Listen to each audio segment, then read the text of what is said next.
And what happens is that it's actually the mind is creating this path for us to go on, and thought itself is the programming, it's the algorithm. And when we start to channel this thought and start to trust in this thought, because the thought is very sophisticated, it tells us what's going to be the best thing for us, what's going to give us the safest, best life. And that's what the mind does. It's extremely sophisticated into trying to lure our existence within its programming. And this happens at a very young age, that we set all these ambitions, and our minds tell us, yeah, this is what's going to create this ultimate happiness. And it's extremely evident. If we look outside into the world, we realize that, we refer it to as the midlife crisis, but, it's actually the midlife self-acknowledgement that what we've been taught in our lives may not be correct for ourselves. And a lot of us, we get to, come to the realization that a path which we're following may not be true to ourselves. And then we experience a lot of hard, raw states of existence, but then we learn to accept these states of existence, which ultimately allows us to realign ourselves with something that makes us truly happy. And it's this truth within happiness which ultimately has the power to outweigh the algorithms of thought.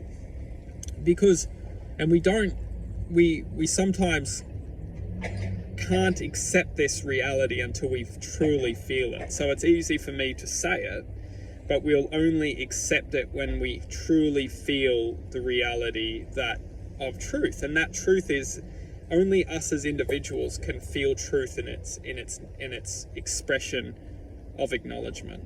Because when we can acknowledge that the thoughts which in our minds are sending us may not be true to us, that's the moment where we can start to access this wisdom or true knowledge or true guidance for ourselves, that we can start to follow that path internally and start to acknowledge and start to express something that's true for us, rather than following the thoughts of our minds. Because if we all follow the thoughts of our minds, we'll become predictions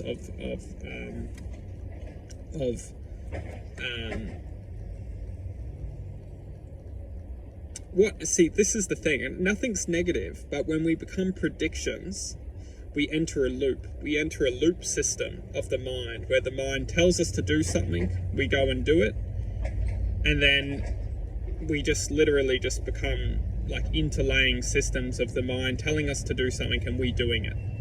And within that loop, nothing manifests to an extent of infinite possibility. We literally just become predictions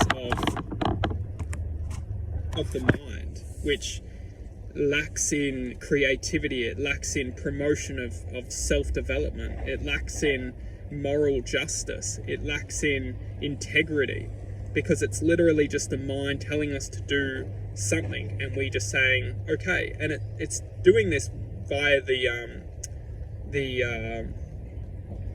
by essentially pleasure.